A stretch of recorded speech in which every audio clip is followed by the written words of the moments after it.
What caused the shattering of Paula Creamer's career? Paula is an American pro golfer who has 12 tournaments under her belt, including the 2010 U.S. Women's Open. This is the tragedy that marred her otherwise illustrious career. This will be a revelation. Our team scanned the pages of the LPGA Tour, Golf Week, and Golf Digest to identify the downside to her golf success. Join us as we investigate what caused her career to go downhill instead of up. What were the highlights of her career? Her amateur career consisted of 19 national tournament wins, 11 of which were American Junior Golf Association events. She was subsequently named the AJGA Player of the Year in 2003.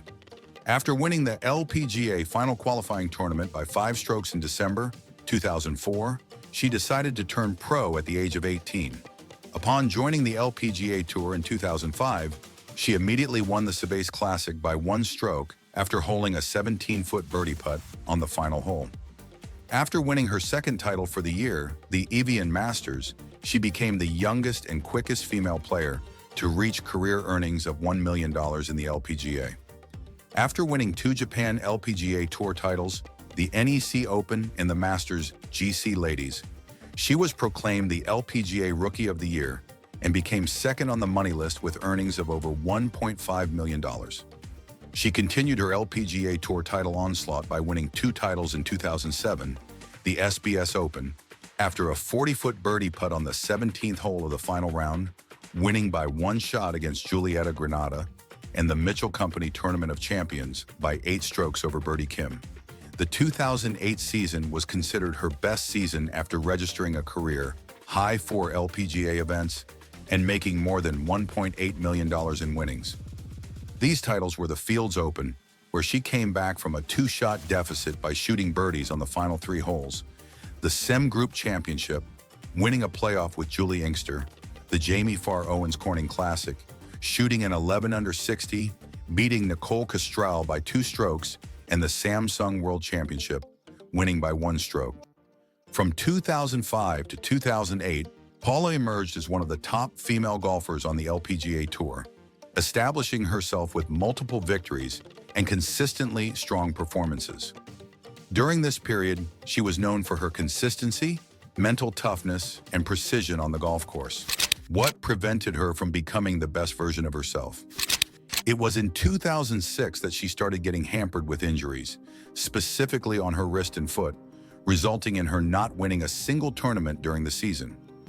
During the last event of the 2008 season, the LPGA playoffs at the ADT, she was hospitalized for a stomach ailment, originally diagnosed as peritonitis, an inflammation of the inner wall of the abdomen.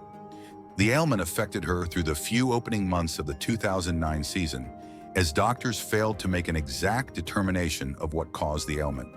Still, she managed a pair of second-place finishes that year at the LPGA Corning Classic and the Lorena Ochoa Invitational. For the first event of the 2010 season, Paula withdrew with a left thumb injury she initially sustained at the 2009 Wegmans LPGA tournament. After rehabilitation efforts proved unsuccessful, she opted for surgery in March for what was believed to be stretched ligaments.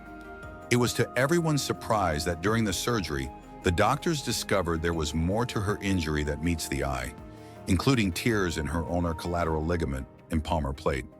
She had no recourse but to extend her absence from golf. She returned in June with her thumb still in its healing process. She won her one and only major, the U.S. Women's Open, in her 4th tournament after her thumb surgery, scoring a 3 under par, 4 strokes ahead of second finishers, Suzanne Petterson and Nayeon Choi. This was followed by 3 winless seasons. In 2011, her highest finishes were a pair of second-place ties.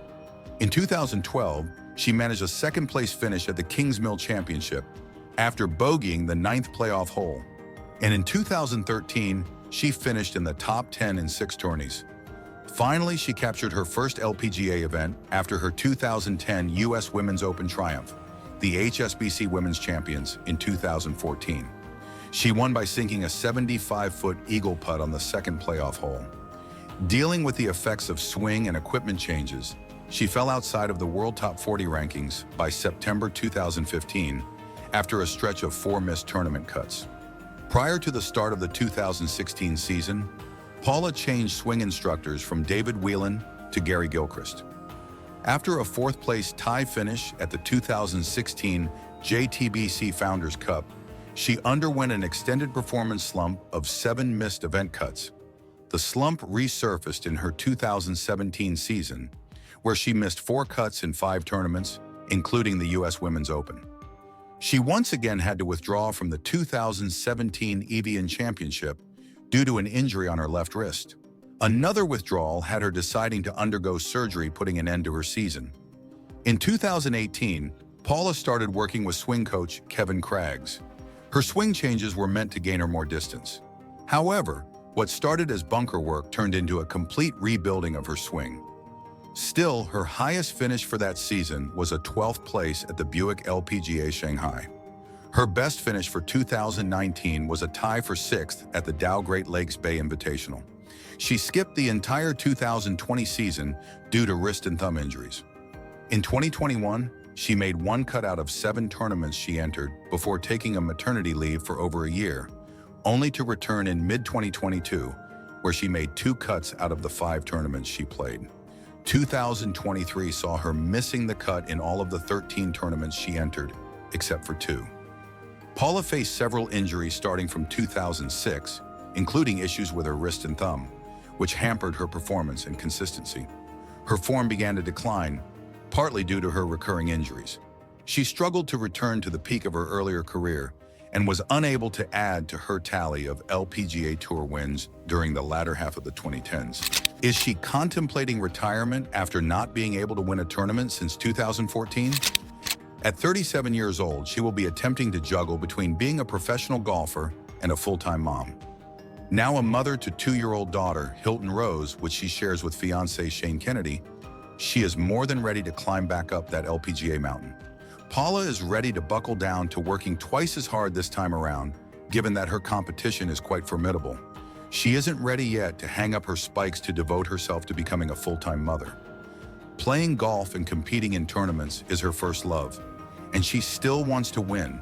Retirement is farthest from her mind. She wants to get back to where the younger Paula Creamer was. She wants to be in contention. While she wants to serve as a role model for her daughter, she also wants to prove to herself that she can still do it. Paula is applying self-pressure to become the player she was when she was younger. She gained 3 miles per hour on her club speed. She gained weight. She is doing all the things available for her to competitively play against the younger girls in the circuit. She is not here to just be on the tour. She is here to win. Only time will tell if Paula will be able to achieve what she is aiming to do, but our prayers are with her. For another story that is sure to touch your heartstrings, simply proceed to the next video on cue.